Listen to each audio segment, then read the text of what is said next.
नमस्कार भागवत प्रेमियों, भाइयों एवं बहनों। आज का प्रसंग है अपशकुन देखकर महाराज युधिष्ठिर का कलियुग आगमन के संबंध में शंका करना और अर्जुन का द्वारा द्वारिका से लौटना।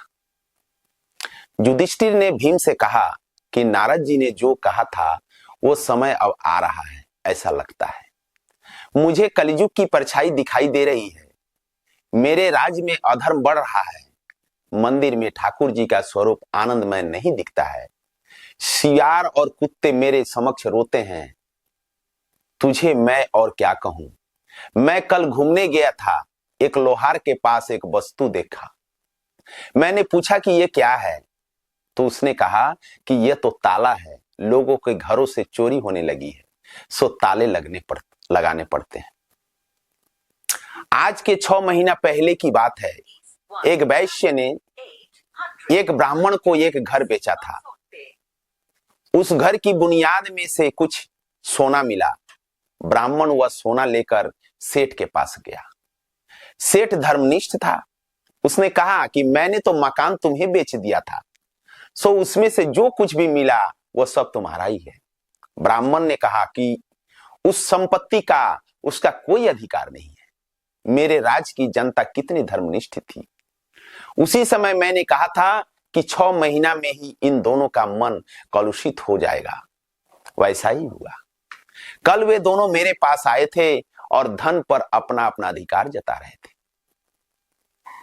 और अपने साथ एक एक वकील भी लेते आए थे। लगता है कि मेरे पवित्र राज्य में कली का प्रवेश हो चुका है। कली अर्थात कलह का रूप। जिस घर में कृष्ण कीर्तन, कृष्ण की कथा होती है, वहां कली नहीं जा सकता। अर्जुन अब तक आया नहीं था और भीमसेन तथा धर्मराज ऐसी बातें कर रहे थे। इतने में अर्जुन भी आ गया। उसके मुख पर तेज का आभास मात्र भी नहीं दिखता था। युधिष्ठिर ने उससे पूछा कि तेज कहां गया। अर्जुन, तेरे द्वारा आए हुए अतिथि का सत्कार किए बिना ही तो कहीं भोजन नहीं कर लिया है। अतिथि भगवान का स्वरूप है। द्वार पर आए हुए अतिथि भूखे रहे तो यजमान के पुण्य का क्षय होता है। नचिकेता यमराज के घर 3 दिन तक भूखा प्यासा बैठा रहा था। यमराज ने आकर पूछा कि तुमने क्या खाया। इन 3 दिनों में तो उसने कहा, आपका पुण्य मैं खाया।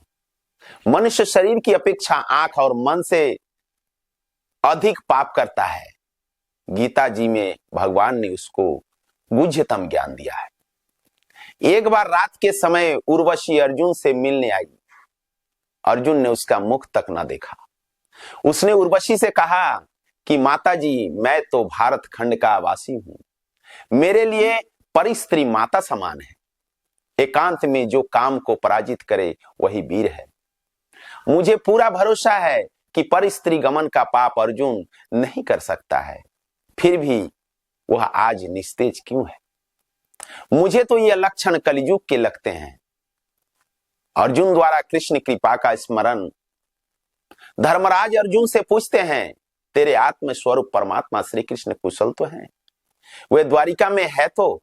अर्जुन ने कहा, क्या कहूं भैया, मेरे प्रभु ने मेरा त्याग किया है। जिन्होंने लक्षागृह से हमें बचाया था वे अब तो स्वधाम पधारे हैं। प्रभु मुझे अंतकाल में साथ नहीं ले गए। उन्होंने मुझसे कहा कि तू जब मेरे साथ नहीं आया था तो मेरे साथ कैसे तू जाएगा। मैंने तुझे गीता शास्त्र का जो ज्ञान दिया है वही तेरी कल्याण करेगा, रक्षा करेगा। बड़े भैया, आज तक मैं कभी हारा नहीं था, किंतु कृष्ण विरह से व्याकुल हुआ। मैं आज द्वारिका से लौट रहा था तो रास्ते में काबा लोगों ने मुझे लूट लिया। मुझे लगता है कि मुझ में जो शक्ति थी वह मेरी नहीं थी, केवल द्वारिकाधीश का ही था। और उनके चले जाने से वह शक्ति भी चली गई। मुझे प्रभु के उन अनंत उपकारों की याद आ रही है। लक्षागृह दहन आदि कई संकटावस्था में उन्होंने हमारी रक्षा की थी। कृष्ण कृपा को याद करते करते अर्जुन कृष्ण विरह में रो रहा है। धर्मराज से अर्जुन कह रहा है कि द्रुपद राजा की राजसभा में मैंने जो मत्स्य भेद किया था वो भगवान की शक्ति के बल पर ही किया था। कहीं महाराजा मत्स्य भेद न कर सके थे। कर्ण ने सोचा कि मैं मत्स्य भेद करूं। कृष्ण ने सोचा कि कर्ण ने अगर मत्स्य भेद कर दिया तो मेरा अर्जुन रह जाएगा और द्रौपदी कर्ण की हो जाएगी। ऐसा सोचकर श्री कृष्ण ने सभा में कर्ण का अपमान करवाया। कृष्ण ने एक दासी को द्रौपदी के पास भेजा। द्रौपदी ने हीन जाति के कर्ण से विवाह करने से इनकार कर दिया। मुझ में तो हिम्मत ही न थी, किंतु मुझ पर भगवान की कृपा दृष्टि थी, जिससे मुझ में शक्ति का संचार हुआ और मैं उस दिन मत्स्य भेद कर लिया। लक्षागृह की आग में पांडव जलकर मर गए हैं, ऐसा मानकर दुर्योधन ने तो उसका श्राद्ध भी कर दिया था। संसार में मन रूपी मत्स्य घूमता फिरता है, उसको विवेक रूपी बाण से मारो। जिसे द्रौपदी मिलती है उसका सारथी भगवान को होना पड़ता है। द्रौपदी कृष्ण भक्ति का ही नाम है। मन को जब तक न मारोगे कृष्ण भक्ति प्राप्त नहीं होगी। मन को जो प्रिय है वह मत करो। मन की इच्छा के बस नहीं होगे तो धीरे धीरे वो अंकुश में आता जाएगा। आज तक मौज शौक में, आनंद प्रमोद में, भाग में, भोग में, पाप में कितना खर्च कर दिया उसका जीव कोई हिसाब ही नहीं रखता। ब्राह्मण को कुछ दिया हो तो उसे वह याद रखता है। हम और क्या कर सकते हैं? 1000 रुपये का दान दिया है, अनंत काल में जीव चिंता करता है कि मेरी बेटी का क्या होगा, मेरे भांजे का क्या होगा, किंतु तू यह तो सोच कि तेरा क्या होगा। जिस पर भगवान की कृपा दृष्टि होती है वही इस मन मत्स्य को मार सकता है। भगवान की कृपा दृष्टि जब तक न हो तब तक मन नहीं मारता। प्रभु की कृपा दृष्टि होगी तो मन मत्स्य मरेगा। मन मरेगा तो भक्ति रूपी द्रौपदी प्राप्त होगी। परमात्मा की कृपा दृष्टि होने पर ही जीव मन को बस में कर सकता है। प्रभु की प्रार्थना न करने से मन मनुष्य को अधोगति के गर्त में फेंक देता है। अर्जुन को कृष्ण के कई उपकार याद आ रहे हैं। उन्होंने मुझे गीता का उपदेश दिया था। बड़े भैया, एक बार भगवान ने मुझसे कहा था कि कुछ मांगो। बड़े बड़े ऋषि और महात्मा जन्म मरण के फेरों से मुक्ति पाने की इच्छा से जिनका ध्यान करते हैं, उनसे मैंने मांगा, युद्ध में मुझे जीत मिले। अफसोस इस बात का मुझे मांगना ही नहीं आया कि रात बद के समय मैं शंकर के साथ युद्ध कर सका, वह भी कृष्ण के ही प्रताप से। बड़े भैया, द्रौपदी से भी कितना स्नेह था। द्रौपदी के केस पकड़कर दुष्ट जन उसे सभा में खींच लाए। आंसू भरी आंखों से द्रौपदी कृष्ण के चरण में जागी। उन्होंने सभा में ही प्रतिज्ञा की थी, इस अपमान का मैं बदला लूंगा।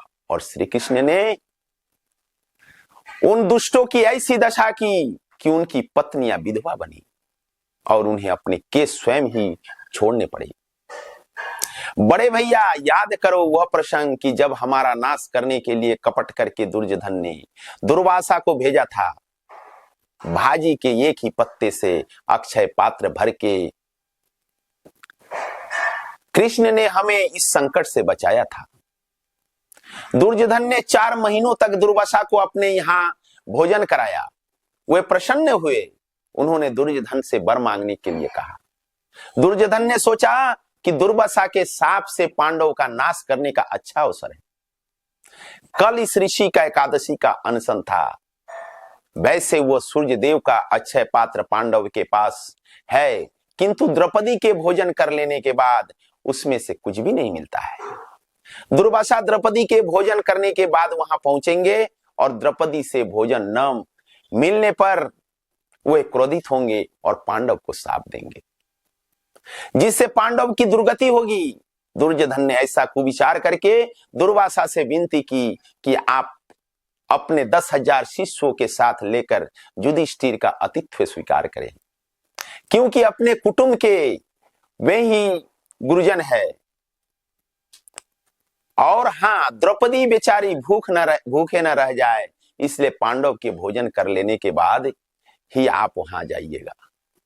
संत की सेवा सद्भाव से करोगे तो फलीभूत होगी, किंतु दुर्भाव से करोगे तो सफल नहीं होगी।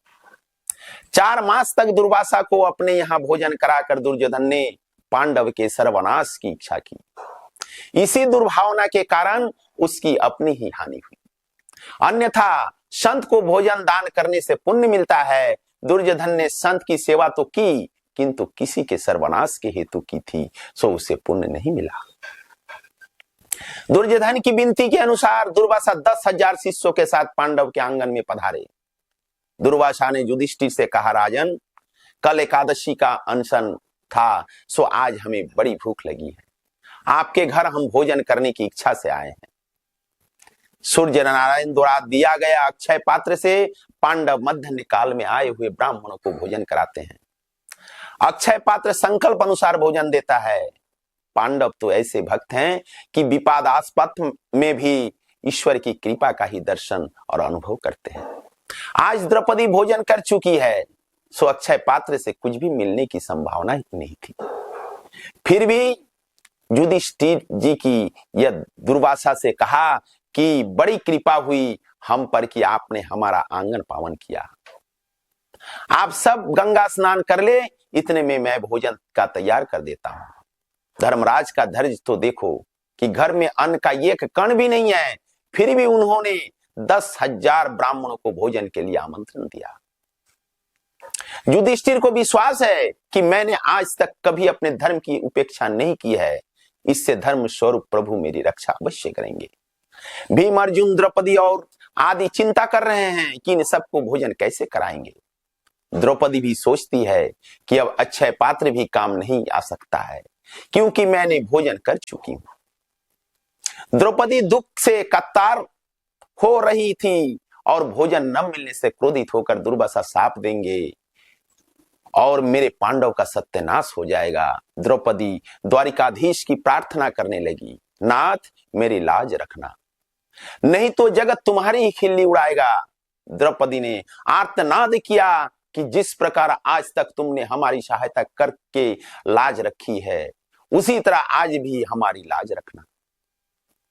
आज तो हम इन 10,000 संतों को भोजन न दे सकेंगे तो दुर्वासा शाप देंगे और हमारा सर्वनाश होगा। जीव जब तक प्रभु को प्रेम से घबरा कर पुकारता नहीं है, तब तक कुछ नहीं होता। जीव संकट अवस्था में प्रभु को पुकारता है। द्रौपदी ने दुख से कातर होकर घबरा कर प्रभु को पुकारा। परमात्मा ने द्रौपदी की आर्तनाद वाणी सुनी तो उसकी सहायता करने के लिए आने को तैयार हो गए। भक्त जब हृदय पूर्वक कीर्तन करता है तो भगवान का सिंहासन भी डोलने लगता है। भगवान जाने की तैयारी कर रहे थे। जब उत्थान का समय हो रहा था, रुक्मिणी थाल में मेवा लेकर आई थी। एक और रुक्मिणी कृष्ण से भोग लगाने का आग्रह कर रही थी और भोग के बाद जाने को कह रही थी, तो दूसरी ओर द्रौपदी आर्तनाद कर रही थी। कृष्ण ने वहां जाने को सोचा तो रुक्मिणी पहले भोग का आग्रह करने लगी। तो भगवान ने कहा, 10,000 ब्राह्मण को द्रौपदी वन में भोजन कैसे कराएगी? मैं तो चला, भोजन भी मैं वहीं कर लूंगा। द्वारिकानाथ दौड़ते हुए द्रौपदी के उस कुटिया में आए जहां वह बड़ी तमन्ना से प्रार्थना कर रही थी। भगवान वहीं प्रकट हुए। इस प्रकार तन्मयता से कीर्तन करो कि भगवान बाहों में लेकर तुमसे कहे, आंखें खोलो, मैं आ गया हूं। भगवान ने द्रौपदी से कहा कि देख मैं आ गया हूं, मुझे बड़ी भूख लगी है, कुछ खाने को दे। द्रौपदी ने हाथ जोड़कर कहा कि हम तो लुट गए, हमारे घर में कुछ भी नहीं है, आप मजाक न करें। 10,000 संतों को भोजन कराना है, इसलिए मैंने आपको पुकारा है। आप उसकी व्यवस्था करके हमारी लाज रखें तो बड़ी कृपा होगी। तो भगवान कहते हैं कि संतों के भोजन का प्रबंध तो बाद में होता रहेगा, किंतु पहले मेरे लिए खाने को तो दे, कुछ बात कर। तो अपने भोजन से पहले मेरे लिए हमेशा कुछ ना कुछ रखा करती है, तो आज भी तूने रख छोड़ा होगा, वो मुझे दे। द्रौपदी कहती है, हे नाथ, आज तो मैं भूल ही गई थी, सो आपके लिए भी कुछ भी नहीं रखा। भगवान ने कहा कि वो अपना अक्षय पात्र मुझे दिखाओ, शायद मेरे लिए उसमें कुछ हो। द्रौपदी ने प्रभु के हाथ में अक्षय पात्र रख दिया। उन्होंने देखा तो सब्जी का एक पत्ता उसमें रह गया था। वैसे तो अक्षय पात्र में वह पत्ता कहां से आ सकता था, किंतु भगवान ने प्रेम प्रयोग से पत्ता उत्पन्न कर लिया। उन्होंने उस पत्ते का प्राशन किया। परमात्मा को जीव जब प्रेम से कुछ भी देता है तो उन्हें तृप्ति हो जाती है। अंतर्यामी रूप से वे सभी जीवों में व्याप्त हैं, अतः उनकी जब तृप्ति होती है तो सभी जीव में तृप्ति होती है। परमात्मा को हजारों बार मनाओ, तब कहीं किसी दिन वे भोग लगाते हैं। कन्हैया को रोज भोग लगाओ, किसी दिन कुछ भी हो वे ग्रहण जरूर करेंगे, तुम्हारा बेड़ा पार हो जाएगा। परमात्मा को अल्प मात्रा में ही भोजन कराओगे तो सारे जगत को भोजन कराने का पुण्य मिलेगा। भगवान द्रौपदी से कहते हैं कि आज जगत के सभी जीव तृप्त हो गए। भगवान दुर्वासा और अन्य 10,000 संत सभी तृप्त हो गए। युधिष्ठिर ने जाते हुए ब्राह्मणों को रोकने की आज्ञा दी। भीम संतों को बुलाने गया तो वहां वे तृप्ति की ढकार ले रहे थे। वे भोजन करने के लिए आने का नाम ही नहीं ले रहे थे। दुर्वासा ने सोचा कि यह काम श्री कृष्ण का ही हो सकता है। उन्होंने अर्जुन से पूछा कि कहीं द्वारिका से श्री कृष्ण तो नहीं आए हैं। भीम ने कहा वे तो कभी के आए हुए हैं और द्रौपदी से बातचीत कर रही हैं। वे तो कहते हैं कि दुर्वासा तो मेरे गुरु हैं, सो मैं उनको आज प्रेम से भोजन कराना चाहता हूं। दुर्वासा ने कहा कि श्री कृष्ण मेरे गुरु के भी गुरु हैं, मैं उनका गुरु नहीं हूं। अब मुझे भोजन करने की कोई आवश्यकता नहीं है। तुम्हारा संयम, सदाचार, धर्म पालन, कृष्ण भक्ति, कृष्ण प्रेम देखकर मुझे बिना भोजन किए ही तृप्ति हो गई है। मैं संतुष्ट हूं। दुर्वासा ने आशीर्वाद दिया कि तुम्हारी विजय होगी और कौरवों का विनाश होगा। बड़े भैया, सेवा दुर्योधन ने की और आशीर्वाद आपको मिला। शंकर स्वामी कहते हैं कि यदि जीव ब्रह्म एक न हो तो श्री कृष्ण पत्तों का प्राशन करे और दुर्वासा तृप्त हो, ऐसा कैसे हो सकता है? जीव और ईश्वर का भेद आभास मात्र है और तत्व तो एक ही है। नमस्कार।